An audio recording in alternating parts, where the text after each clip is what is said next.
Welcome, everybody, to another episode of Warrior Spotlight, where the stories are real and the emotions are raw. We are so excited to be back on again another Wednesday. This is our third week. We have episodes prior to this, but this is our third week in our really awesome studio. So tonight's warrior is Jenny Wertz. So we're excited to have her. I can't wait for her to share her story and talk about all the amazing things she's done as a female veteran, all the cool stuff. She's a baddie, so I can't wait for that. But we're going to start with our reliable resources. As we went over last week, we want to share some reliable resources. Like I said, there's resources in the community, and sometimes they aren't always reliable, right? And so we want to give a shout out to Task Force 20 this week as our reliable resource. Jason Graven is the founder of that organization. And what they do there is absolutely amazing. So they use fitness to help veterans work through their mental health struggles, right? And Jason has his own story, and someday I'll have Jason back on the episode, and he'll be able to share his story of how he used fitness to help him through his mental struggles. But what's so exciting is if you're looking for, they pay for memberships. They pay for a year-long gym membership, right? Okay. And so we're going to put on there, Rain will put on their website to get a hold of them, but you can sign up, and it's not like you have to join a particular gym. You can, I don't want to say all gyms, but for the most part, they can work with your gym, and then they fund the membership for a year, which is freaking awesome. That's amazing. I know, it is so awesome. But yeah, I know I did it 2 years ago. They funded me for a year, and it was amazing, and it really helped me through my transition here. Right. I used it for a multitude of reasons. One, I worked out, but I didn't have a shower here. Right. So it really forced me to go work out, and then I was able to take a shower. That's awesome. And then go back. So yeah, it was good. But Jason is an amazing community partner. We try to do a lot of different things together. Like I said, Rain's going to put out on our Task Force 20, their website, so you can find them and follow them. Okay, now we're going to talk about our community collaboration partner this week. We want to give a shout out to the BBA, which is the Bedford Business Association. This last Saturday was the BBA annual trade fair that is at the Bedford High School. And Karen Daggett reached out to me maybe 2 weeks before the trade fair and asked me short notice if we would be willing to take on the military appreciation booth. Nice. And I said, absolutely. Absolutely. And so we found it a privilege that she asked us to do that and be part of it. It was a lot of work. I did not plan accordingly. So it was just Julie and I who were there. Oh, no. And so we were running back and forth with people, but it was fantastic. So we set up in one area we had, because I really want to incorporate the whole family. Right. I saw a photo booth. Yeah, a photo booth. Yeah. So we bought these glasses, these really fun glasses, these little head things that you could put on.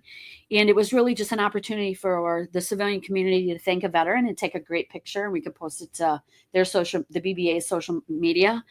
And awesome. Families had a lot of fun with it. Yeah, there's some really great pictures that are out there on our social media.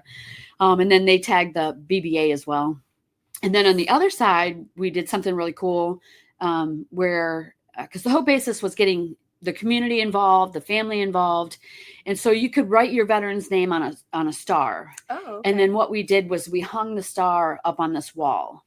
And it just, we had, I believe, like 180 stars on the wall, which was amazing. That is amazing. Yeah. So people were really excited to be able to highlight their veteran. Right. Whether some of them are like, well, our veteran's no longer around. I was like, we still want to recognize them. Right. And so they were super excited to be able to write their name and put their name on the wall. And That's so, yeah, awesome. so I love that. It was an amazing opportunity for us. This opportunity allowed us to meet so many new veteran families. We've been in the community really going on 5 years now, but there's so many people who don't even know who we are, right? Right. And you would think everybody has heard of us by now, but they have not. Right. And so, Karen, I want to give you a shout out and the BBA a shout out and say thank you. It really allowed us to be recognized in the community. It allowed us to be able to engage and have more conversation and get the conversation going, asking if they've ever heard of us, both on the military family side and on the civilian side. Because so many civilians don't realize they can come out and be part of this. Right. They can't go through the programming, but we can't transition without them, right? Exactly. So we live in the civilian world, Yes. and we need compassionate, empathetic civilians who want to know what we do here, Yes. help us in our transition, right? Right. And so many civilians were surprised at the BBA when we were talking about that. And it just really allowed us to have more community engagement. So we were just able to reach so many people. The spot was fantastic. And so we just, again, want to give a shout out to Karen. Thank you so much for that opportunity. That's amazing. Okay. Now we're getting into my girl here. So again, this is Jenny Wertz. She's not just a veteran. She is one of my near and dear sisters. Veteran sisters. So we have definitely been there for each other, texting on the phone, helping each other through ups and downs, for sure. Definitely. And I can't believe it's been almost 3 years now. I know, it's so crazy, yeah, right? Time flies. So why don't we start with tell our viewers your history in the military, how you got, and why you went in the military and what you did in the military. So I went into the military right before turning 21. At this time, I was in college, community college, and it really wasn't, going fast enough for me. I just felt like I needed something different, something new, and I wanted to get out of my hometown, and the easiest way for me at the time felt like the military. It had a lot to offer me, and as always, I ask, what do you have to offer the military, right? Yeah. I was young, energetic, and very enthusiastic about just learning something new. And so I ended up joining in 2013 as a mineman. Went through training in Great Lakes, and then attended A school, which is our training for our jobs. We call them rates. Mm-hmm. I'm not sure. Yeah, we were just having that conversation. MOSs, AFSCs, they're different. Right. So the Navy calls them rates, and I'm a mineman. So I went to mineman training in San Diego, and from there I was. Can I stop you? Yeah. Will you tell us what a mineman is? So let's not just glaze over that, because it's really kind of cool. They're a very small group of people in the military. And their job actually incorporates a lot of other jobs. Minesweepers are small little wooden ships that only house, I can't really remember how many people, but it's super tiny. So instead of having all your typical rates that independently do their job, we have to kind of accommodate that and fill positions like armory, which typically and maybe a GM would do, or doing boatswain's mate work up on top deck. What is that? The knots and anchoring the ship and everything that happens on the surface of the ship. Okay. Really hands-on stuff. It's probably some of the hardest work in the Navy. And did you do that? I didn't, thankfully, because I wasn't on the ship. But that's what minemen do on the ship, and their job is to locate underwater mines. And a lot of people will say, we haven't seen a mine since World War whatever. But the thing is that it's because we have mine countermeasures that we don't see them anymore. Right, yeah. There's still a lot of lost out there, and every so often you hear that they want to pull back on the mineman community. We don't need them, and then all of a sudden there's this big boom of minemen because we find out, guess what, we need them. Yeah. And when you think about it, minemen clear the waters for all the other ships in the Navy. They have to make sure that we have clear routes for our ships to travel. So do they go in front of them? Yeah, they okay. Ships our ships won't travel through waters that haven't been mined for. Okay, so it's like equal to the Army where they have somebody that comes through and sweeps the area beforehand. Pretty much. Okay. Yeah, and you Mhm. have to have clear routes in your water for your Okay. vessels. Mhm. Okay. And then on shore side, what I actually got to do was ammunition. So I got to transport a lot of ammunition and load a lot of tomahawks on ships out in Bahrain. That was a great time. A lot of sweating, so much sweating that we would soak our clothes at work. We got sweatier at work than we did at the gym. So what was it like the first time that you had to load a tomahawk? It was stressful, confusing, scary. That they're huge. I don't really remember what they weigh off the top of my head. We use cranes, and there's a lot of big equipment and a lot that can go wrong. And I'm not gonna say like it's not like scary, but like I said, it's just very technical, and you're dealing with a bomb, you know. So tell the viewers what is a tomahawk and what is its purpose? Well, a tomahawk is a guided missile. Okay. And it's just that you can put, pinpoint location and hit button, and it hits its target from miles and miles away. Mm-hmm. Out in the middle of the ship's out in the middle of the ocean. You just hit the button and it goes, inland. And yeah. So what was that like, knowing that you participated in something like that?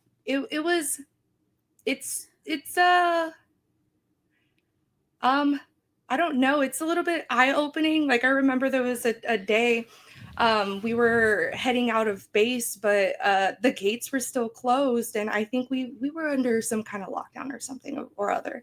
But our chief was like, "This is a world, real world mission. Get these gates open." And I was just like in the van, like, "Oh, okay, this is the stuff. Like this is the stuff I signed up for." Yeah. Were you excited? Yeah, it's a thrill, it's a scare, it's a lot of things. Yeah. Mm-hmm. But this is what we do, right? Right. I was telling somebody earlier, it's like, because they used to ask me, how can you leave your kids and stuff like that, and I'm like, it's like signing up for a football team and practice, and now you have an opportunity to play in the game, right? And you don't miss those opportunities playing the game, right. And so you want a piece of the action. That's why we did it, right? Right. I'm sorry. Go ahead. Continue. Where were we? That's okay. So you were telling us what you were doing, and you did. You were loading the weapons, and right. Yep. And then from there, I did 2.5 years out in Bahrain doing that, loading ammo.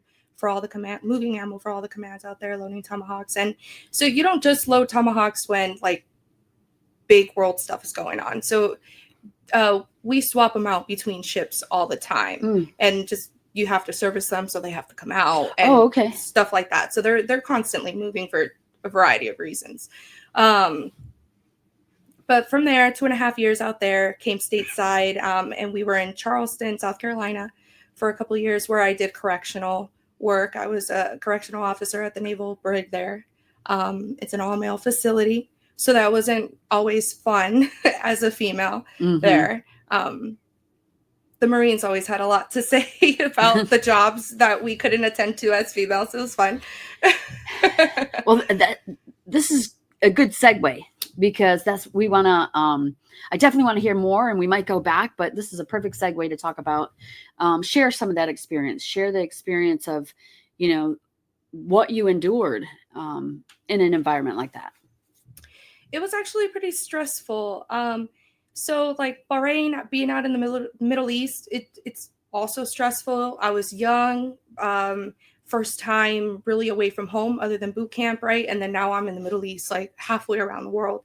You're away from everyone and this is the part of the military that like your coworkers kind of do become your family, because that's all you have, especially when you're in a foreign country. You get off duty and all you have to hang out with is your coworker. So then you end up getting to know these people, because not only are you hanging out with them after work, you're working with them all day long, and you're spending day in, day out with the same people. But coming stateside and working with the Marines at an all-male brig, that was a whole other kind of stressful for me, and especially because I actually went through both of my pregnancies at the brig. And so I got to experience a little bit of the backlash of female pregnancy in the military. You know, the comments of, oh, girls only get pregnant to get out of deployments, or so let's talk there, right? So tell the viewers how that impacted you when you heard somebody say that.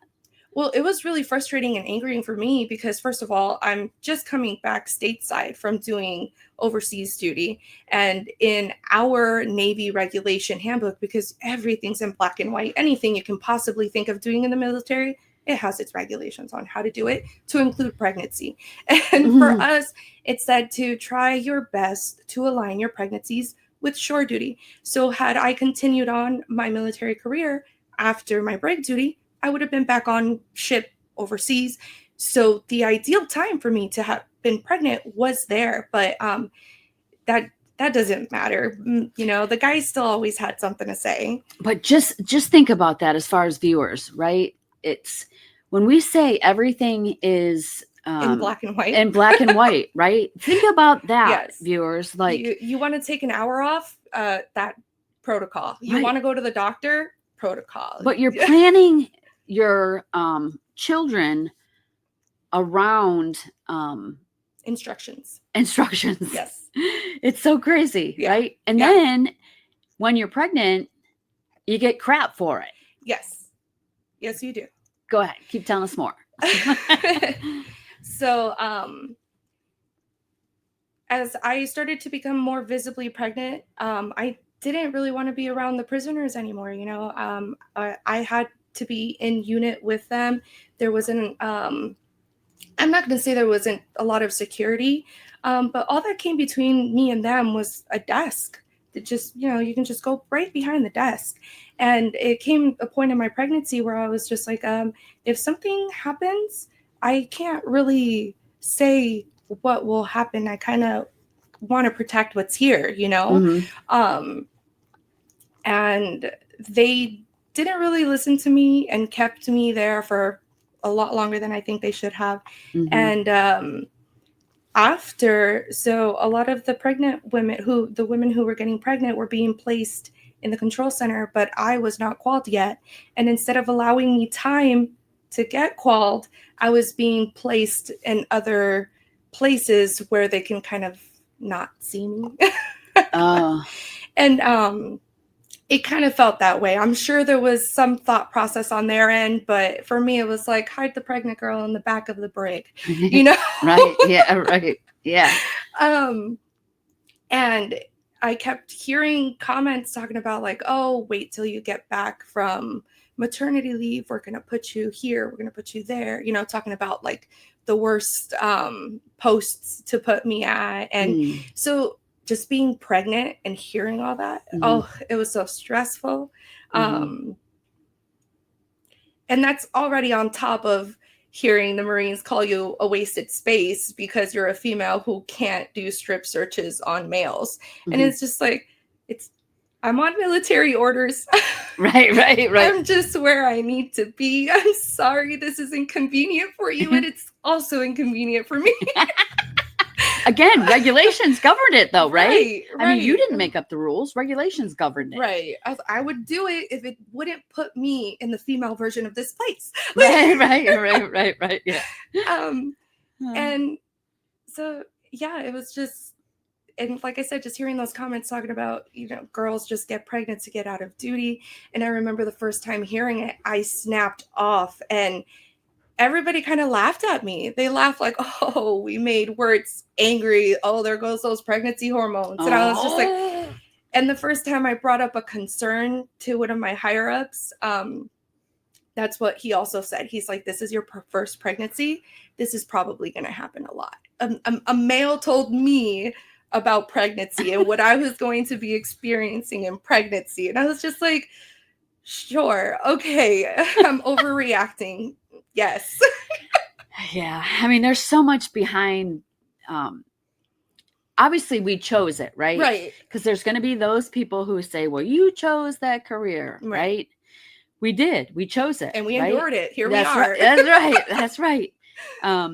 And we kept up with the men. Yes. Right? Yes. We had to prove ourselves continually to keep We up with had the to men. do better than the men. Yeah, you're not wrong. Let's be Yeah. honest. Okay, you're not We wrong. had to outdo the men to be seen even as equal to the men. Yeah. And that's just something to work your whole career in a male environment to be seen as an equal. Right. Yeah. And I want to touch on this just because we're on the subject, right? Like, and it's taken me a long time. So I've been out almost 8 years now, right? And, I always wondered what it was like to be, what were my thoughts to be a woman? What does being a woman look like, right? Right. So, because like when I was in, I didn't really like to wear the skirts. I didn't, I preferred to wear the pants and all that kind of stuff, right? And so, and you try to look nice, but not too nice, right? So there's that fine line, right? For everything. Yeah. For everything. Yeah, and it's because even your attitude. Well, going back to makeup real quick, I'm going to share this because she's a really good friend of mine still, one of the Marines who I worked with at the brig. I didn't wear makeup. I know I'm working at a brig. This is the most makeup I ever wear in my life, if you can even tell I'm wearing any. And so I show up at the brig, and once we become friends, she says, I thought I was going to have trouble with you because she said she thought I was, a pretty girl, and here I am with young Marines. But then she found out, I was married and then started my family. So she was like, oh, I was so thankful for all of that because I thought I was going to have a problem with you and my Marines. So it's just like, even the women in the military are thinking things. Yeah. Like, no offense. I love you. Yeah.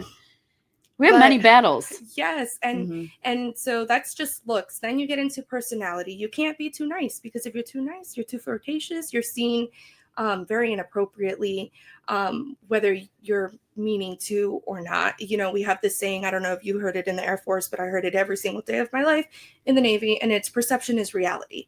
What people perceive is what's more important than what's actually going on. And so you have to be very conscious of yourself. And on the other end, if you are too stoic, too quiet, too reserved, you're a bitch. Can I cuss on here? Yeah. Okay. We check the over 18 box. You can. Sweet. This is why it's real and raw.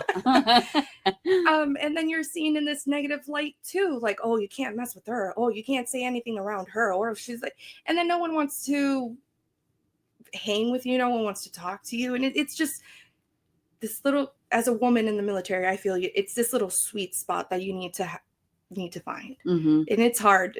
And it takes you a long time to get there. Oh yeah. Yeah, for sure.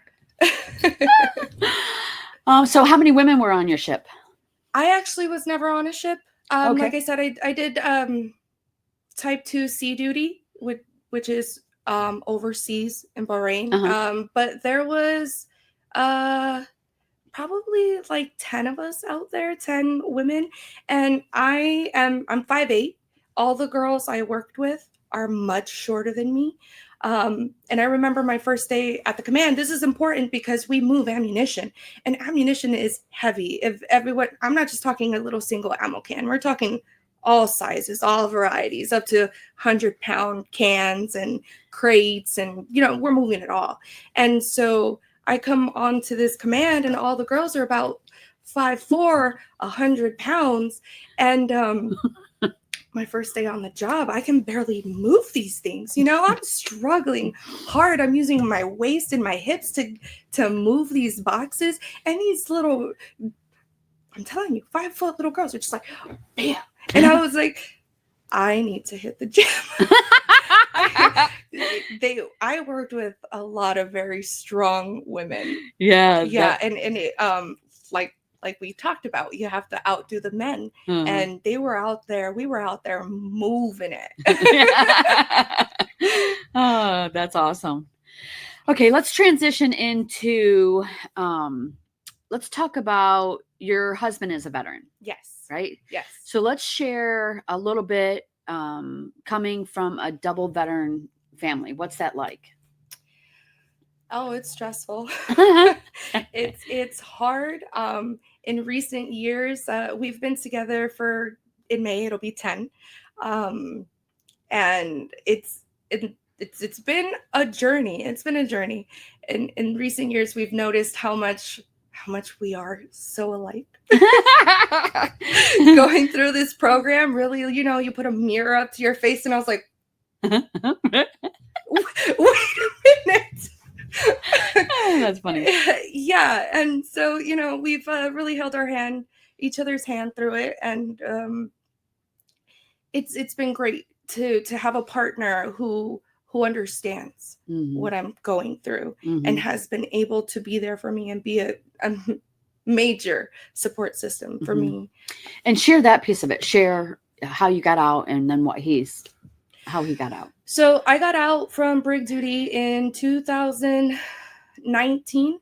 And at that point, he was about to take orders to Bahrain, which I ended up not cleared medically to go to Bahrain. So as luck would have it, this rarely happens in the military, but it just so happened that the person who was in charge of cutting his orders at the time had a similar situation himself, where he chose deployment and it cost him his family. And he kind of gave Eddie that out. He's like, I've been through the same. Do you want to go? Or if not, I can find something else for you. And he did that for us. He found us orders in San Diego. So we showed up to San Diego with no furniture for 3 months in November of 2019. And then a couple short months later, we go into COVID. And so we experience a military move right into COVID. But in California, we were with around my family, so, and my friends. And so it kind of helped a little bit until he went on deployment. And it was the very first glimpse of seeing myself at my full ability without his support. And I struggled. I'm sorry, I still get so emotional. It's okay.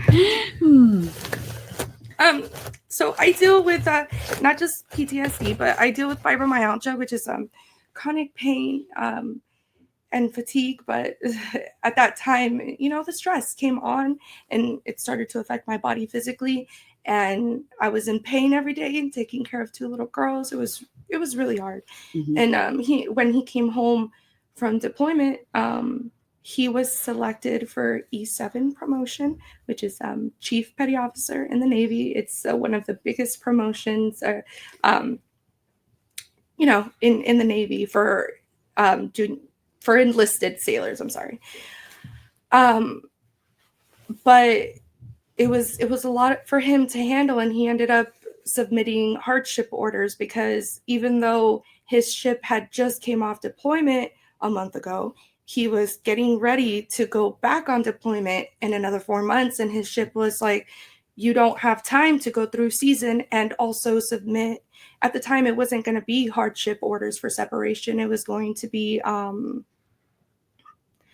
not quite sure what it's called. I don't remember, but it's just like orders to maintain in the same area. Okay. Yeah, so that we would be in San Diego much longer. It'd be more stable for me to get my health in order, get my doctors and all that situated. But in the process of everything, it, like I said, it just happened so quick. It ended up turning into hardship orders, and we were out, and we headed here in March of 2022. That's when you guys came here, right? Yep. And so I live right up the road, almost literally, and I'm sitting my phone chronically doom scrolling, as most of us Doom do scrolling. these days. And I, had this idea of what I wanted my life to look like here. So I got onto the community pages, and it, like I said, it was we got here in March, and by now it's like May time frame, and I saw someone post around for what, Memorial Day, right? Mhm. And they posted little blessings. And to this day, I don't remember whose post it was. I wish I could. Because seeing that post, I was like, oh, that's super cool. It's right up the road. Yeah, I'll give it a look. But you know what? I need to settle in. I'll give myself a year. I'll give till next May to check it out. And then at the end of the week, I was in the driveway. And I actually recently found a video. I sent it to you. I took a video of my first time driving in. I love that I have that. But this place has been incredible since that moment. I remember you coming in the camper. We didn't have any of this water, nice. no light. Yeah, we didn't have any of this stuff. We were out in the camper, and it felt so meant to be to me, because I had just moved, and then you guys were like, oh, we just moved too. And had you guys been at Duke's, even though it's only an extra 7-minute drive, it would have taken me that much longer to have made the choice to drive out there. Mm-hmm. And then you got connected with us. I did. And then you decided to go through the program. I started going through the program, yes. So share with our viewers, when you heard it was going to be 50 weeks, what did that, was that intimidating to you? Was that like, oh, I can't commit? And I've been graduated 2 years. I've been done for 2 years, and 50 weeks still sounds intimidating. But I'll tell you what, I had been through so many of those 12-week programs and so many therapists that I was just like, you know what, I owe it to myself to try this. It's horses. Yeah. But yeah, I've done the 12 weeks, and it never felt like enough time. So even though it felt very like a big time commitment, a long time commitment, I saw myself like, I'm going to be here for a whole year. Are you? Whoo! Here I am. Yeah, 3 years later. A year probably went like this. Yeah, right. Yeah. Yeah. So who was your horse? Maggie. Miss How special is Maggie to you? Oh, what does she mean to you? She means everything to me. She's a little spitfire out there. And when the most moodiest of horses comes to you and rubs her big old head up and down your torso, it just, something fills your soul. Like you're chosen for something special. I don't know. Oh, that's amazing. What would you say was one of your most challenging, I want to say phases through the program? Honestly, I think each phase had its challenge. Let's see. I think Well, what was the challenge in phase 1? Honestly, just getting to know your horse, right? I was terrified. Had you been around horses before? Very briefly. My uncles ride. I have a couple cousins that ride. They own horses, but other than like one time at a rodeo somewhere, no, I didn't really know about horses. So it's really intimidating walking up to this big horse. You know, it can kick your teeth out. Like, you got to be very respectful of their space. I remember it used to be an arm's length away. Right. So what was it like? Do you remember the first time that you got on her? Yes. I was terrified again. And she never wanted to go to a certain corner. And every time we were like walking away from you guys, she would slow down. But then once we made it around the turn and she saw you guys, she'd like giddy on up. And I'm like, oh my gosh, slow down. Oh, that's so funny. Yeah. And just, learning her little mannerisms and the way she is. all of it is very challenging. Right. And then, being the Spitfire that I am too, to have to like control yourself and not want to lash out in frustration. And yeah. So the program offers you the people, your team, your equine team is not giving you the answers, No. right? No. And I think that's also a challenge because I would go through a session with whatever I was prompted with. And first of all, sometimes these prompts are so vague that you're just like, what the heck are you asking me to do? Sure, I guess. And then I would put it together and then, or, talk it out and then still be like, I don't really grasp what we're doing. But then I would leave and just like all the thoughts come flooding through and everything that was asked of me in the session actually starts to click in the daily. And I'm just like, oh, okay. I see it now. And this is why you don't give me the answer. This is why I have to figure it out. But it's so frustrating. Yeah, right. But it's so awesome because the veteran comes up with their own best solution, Yes, right? So yes. we're not a 4-wall talk therapy or anything like that. No. And I love phase 2 because every veteran, we build that 10 weeks of trust, right? In phase 1. And then in phase 2, because you guys trust us and we ask you to go do something, Right. in phase 2, you stand there and you're like, what the hell are you asking me to do? I don't know what this is dumb, but I trust you now. And so I'm going to go do it. Yes. But that's why it's once a week. So you have 6 days to process that. Yeah. And you right? need them. Yeah. And you can really process a lot in those 6 days, can't you? Yes, you can. So you want to talk a little bit about that?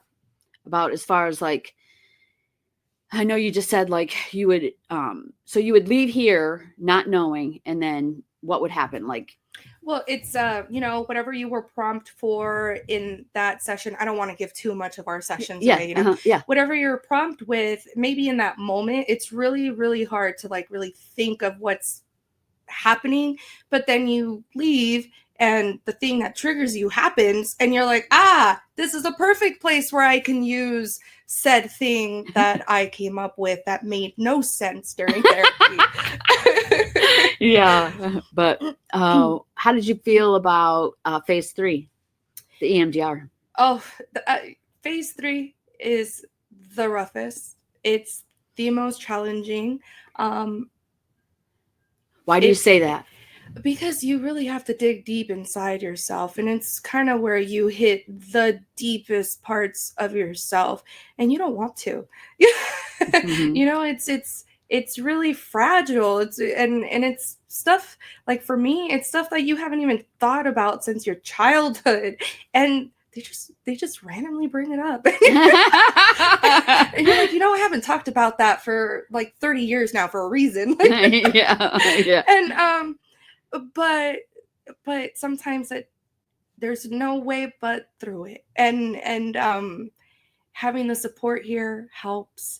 Going out and finding that special spot on the property to mull over the session and really let yourself regroup before leaving. And that's why it's so much more than just going to your therapist, because a therapist, you walk into their, not just the office. I wish you just walked into the office. You have to walk into a waiting room with a whole bunch of other people and then wait to be called back. And it feels like you're in some kind of hospital. And that's not the case here.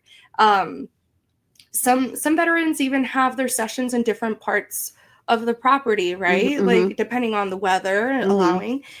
But that's what's so great, that you have that support during EMDR. It is the roughest in my personal opinion, but it's also the most rewarding. So what would you say is something significant that sets our mental health treatment plan different from what you've experienced in the past? All of it, from the 50 weeks versus 12 weeks or group, and you guys do offer groups too for spouses, right? And the dinners, veteran dinners, there's that, so that's different. but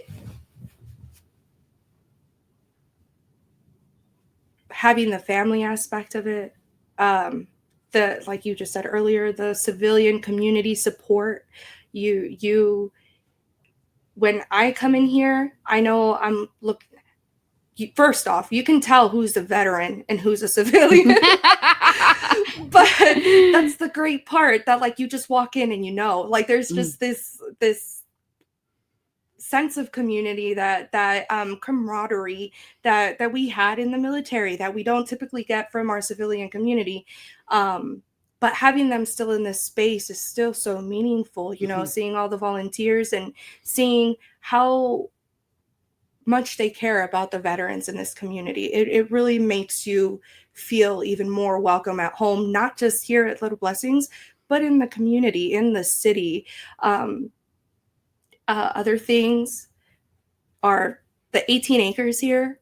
And the fact that even though the program itself is 50 weeks, you still aren't limited to just those 50 weeks. Like the program is 50 weeks, but you have access to the ranch well beyond that. Like I said, this is two years. I'm going on my second year from having finished the program, and I'm still here. And so, you call this place home? Oh, I do. This is definitely home. If I'm not at my physical home, I am here. And matter of fact, your girls were here and they were mad they had to leave. Yes, they were. They were very upset.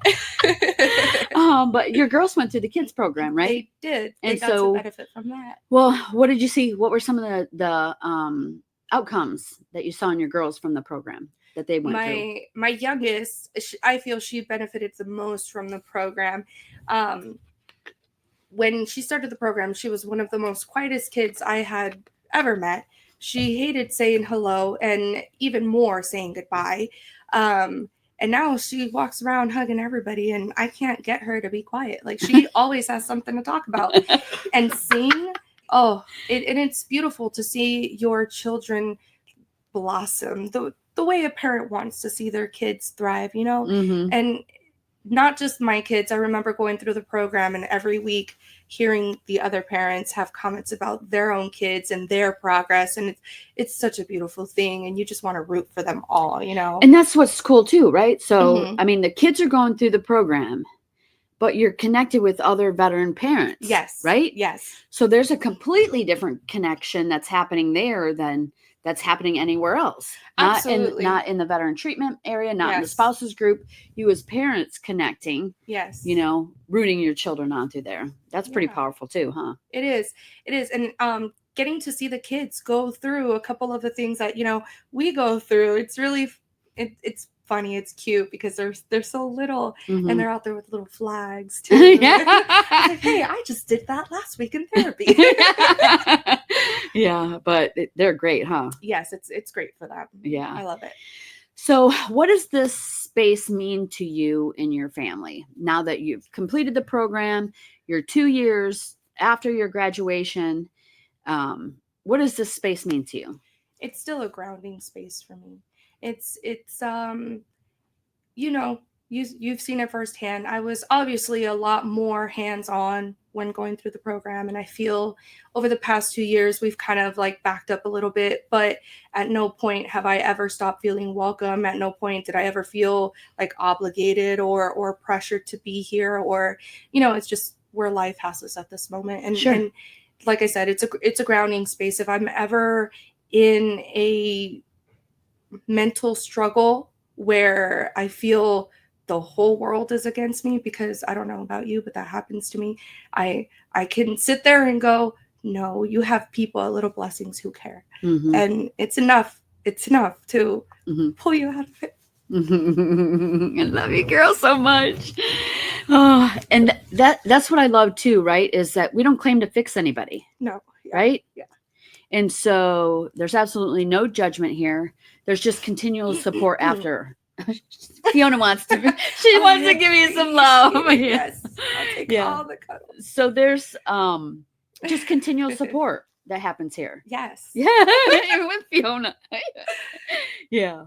And so that's what's so great, right? It is, yes. And so many times, you know, I think this space offers where we don't even have to have conversation. We can just be in the same space and just comfort one another, right? Yeah. And just know that this space offers that, right? For your entire family. Whether it be a human, a dog, a horse, there's someone here to listen.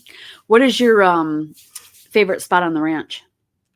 You know, it's changed. It used to be the quarry, but in more recent times, I like this area out here a whole lot more, where the community dinners happen. Yeah, I love that area. Yeah. So talk about that a little bit. What's out there? You guys have the equipment for the kids. And what's that called? Gaga ball? Gaga ball, yeah. Gaga ball. Yeah. And the trails, the fire pit area, and just a bunch of tables and chairs, and the hammocks. There's just so much. Right. Horseshoe. I know you have cornhole boards. There's a lot of things to do here. Yeah, and we're adding more. We're so excited. So there's a wall out there that it's going to be. Originally, we wanted Kendall to build like a small building for the tracker. And I'm so glad that did not pan out, because the way my office sits, I would be looking at a building instead of the horses. Yeah, the beautiful view. And I was like, I cannot put a building there. It will make me mad. And so we're going to use it as an activity wall. So yeah, on the one side, we'll have an area where we'll put a dartboard. We'll have axe throwing. On the other side, there'll be a chalkboard area for the kids. They will love that. There'll be like a rock climbing wall for them too. So yeah, lots of, I know it's going to be so fun. It's going to be great. Yeah. See, just more things. So I want to share something. I'm so proud of you. So proud of you. You've come a long, long way, right? And so in the beginning, you wouldn't go anywhere by yourself. Nowhere, not even the grocery store. Honestly, here was the only place I would come alone, and it wasn't all the time. Half the time I was being dropped off, or I, like you said earlier, my kids and my husband dropped me off. Yeah. And people ask me how we rate success, or how we score success around here. I'm about to let you hear. So tell our viewers, in the last couple of days, what have you been doing? I've been going to work. So, you know, I'm 100% disabled veteran, and I'm home too much, and I was getting to the point where, you know, it was affecting me, and I had to put a lot of what I learned here to practice. And like I said, it's been challenging, but I kept, you know, just putting one foot in front of the other. And today was my second day of work, and I've survived so far. And I hope to continue working. What was it like being there? I mean, wait, let's back it up, right? What was it like? I know you filled out an application. Yeah. You filled out an application because you were telling me about it. Yeah. Frustrating, because it's actually my first time after service. It was my first application. The last time I did it, I was a teenager. And I'm sure some things have changed. I was looking at it like it was in a foreign language, and I speak another language. So it was like, this really doesn't make sense. And then doing all the requirements, like getting your fingerprints done. It seems so easy, but I showed up to our local sheriff's little house department that we have. Yeah, well, it's not a real sheriff's department, so there's no one there. And I was just like, okay, I have to find a real sheriff's office. We go there, and I walk in, and after already having a meltdown in the car, and you know, pull myself together. I got this, I'm a big girl. And I go in, and they're like, we can't do fingerprints here, but you can call this place. And I was like, thank you. Get back in the car. And I'm just like, you know, I'm over this. I'm not doing this. This isn't for me. I don't know what I was thinking. Hello. Can I make an appointment to get my fingerprints done? And, you know, so every step of the way was really nerve-wracking, very frustrating. But like I said, I took out my little tool belt. Yeah. And literally every step of the way, I had to stop, take a deep breath, and, you know, push through. And here I am. And what was it like when you got that letter? Oh, it was, or that email? it was such a relief. It was such and a boost of confidence. It made me feel even more able, Mm-hmm. and 2 days in, it was Yeah, great. I yeah. love it. I'm glad I did it. And your girls are at the school, right? Yes. Yeah. So, and what do you do?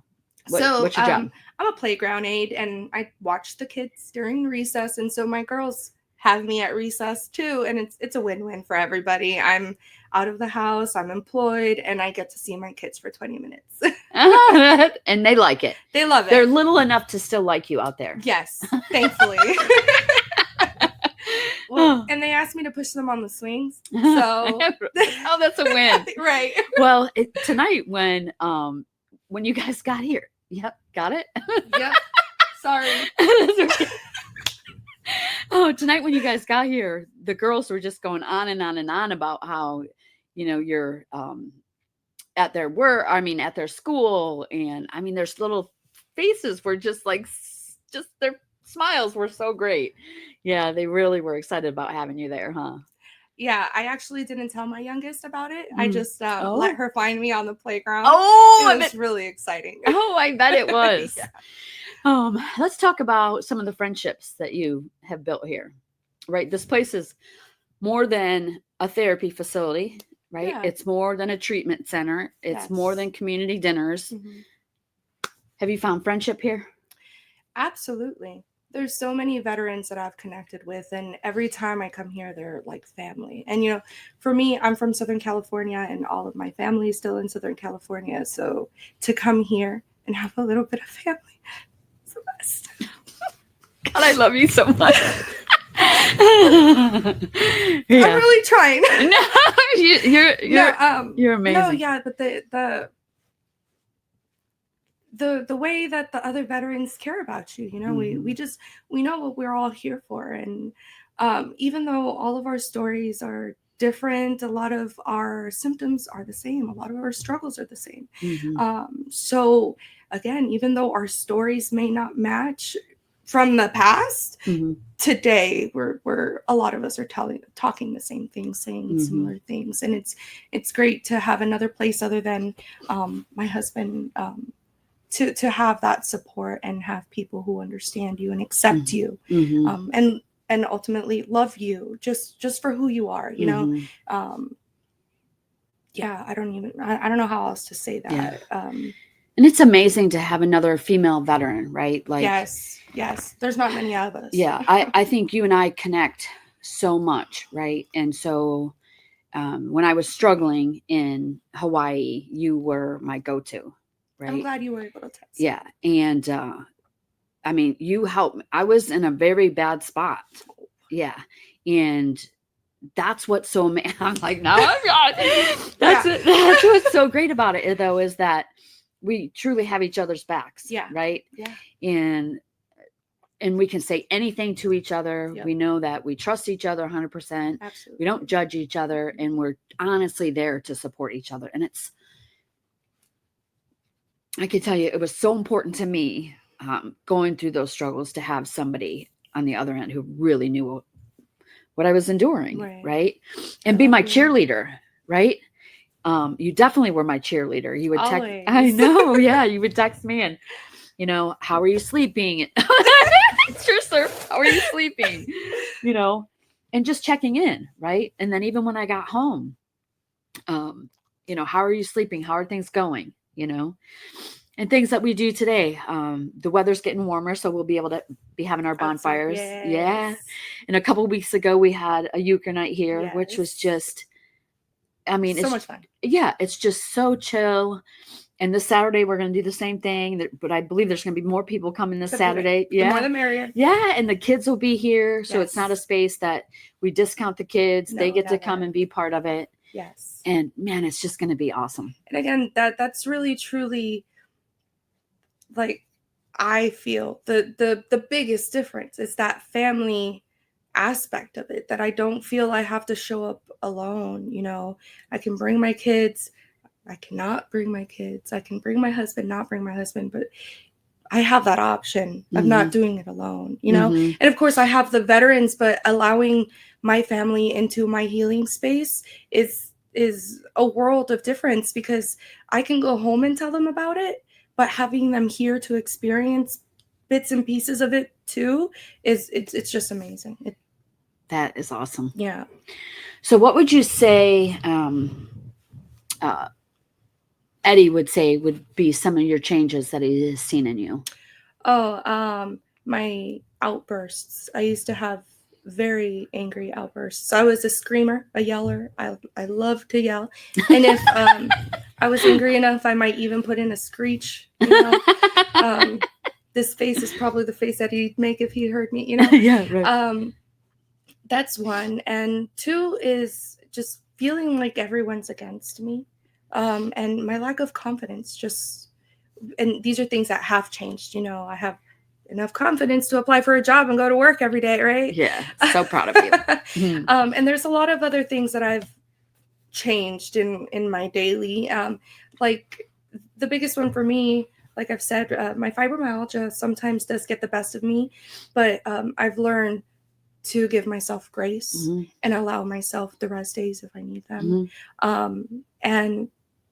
And this is not a made-up disease, right? Oh, absolutely not. Right. So tell us some of the struggles that you go through with this. So, honestly, anything can cause my body to hurt. I can just try to make dinner, and in the time that I stand there 15-30 minutes to cook dinner, I can be in excruciating pain. Or I can come out here for the whole day and scoop poop and be just fine. Like there is no telling how I'm going to feel, and that is also part of the challenge of dealing with fibromyalgia, that you can't always commit because you're afraid of what that commitment is going to cost you. Because while people see you, or at least like me, they see me maybe at Little Blessings events, they see me out and about with my kids at the zoo, and they may think, oh yeah, you see, she couldn't have fibromyalgia, she's making it up. You don't see all my lidocaine patches up and down my legs. You don't see all the medication that I took prior to, and you definitely don't see the recovery for that. My kids miss me when I commit somewhere else, because if I use my energy to do something, it means I'm forfeiting the energy that I would have then given my family. And I wouldn't call that fake, because people try to say it's lazy, it's all in your head. Whether it's in my head or not, I'll believe you it originates in my head. But it's very physical. Yeah. I feel it. I don't care if it's made up. I feel it. Yeah. And it stops you from doing things you want to do. It's not just like, oh, I can't work, I hurt. It's my kids want to go to the zoo, but I'm not going to be able to walk for more than an hour without crying. It's my kids want me to play with them, but I can't catch things because it feels like I just got punched in the hands when something hits them. And so it, like I said, it's very real, and it very much impacts your life. It just differs from day to day. Some days I feel great, some days I don't. And that's a new challenge that I'm going to have to navigate with my job. Yesterday after work was very painful. Eddie gave me a massage, and I went through the whole thing to help myself recover for today. Today was also a little painful, not as much as yesterday. And it's just taking it day by day, see how it goes. Yeah. And you were able to help my daughter Summer. My daughter Summer struggles with that. And I knew that I could connect you to her because you're going through the same thing. Right. And she just got out of the military. And so it was really nice to be able to go a trusted resource to connect with my daughter. Right. Oh my gosh. I don't know how an hour went by so fast already, but it always does, right? Yeah. Before we want to say good conversation. Right. Well, we definitely want to say thank you to you. Thank you for having me. You know how much I love you and love your family. Thank you for taking the time to come on the show and share your real and raw emotions, and share, some personal things that happened in your life, which we absolutely appreciate. Before we go, we want to, I want to give, I meant to do this at the beginning, to talk about the disco party, we are so excited. The Denny Shaver disco party. The tickets are out on our Facebook and on our website. They are out for the general populace to get the tickets. The tables are limited. They're selling really, really fast already, so we're excited about that. And then we have reverse raffle tickets. You can get the reverse raffle tickets here at the ranch. You can get a hold of us, or you can purchase them online, and then we can mail them to you, or you can pick them up. So we have a lot of things going on here at Little Blessings. So you guys can reach out, follow us on our events, and come out and support one of the events. So thank you guys so much for tuning in again tonight, and we will see you next week. Have a great night. Good night, everyone.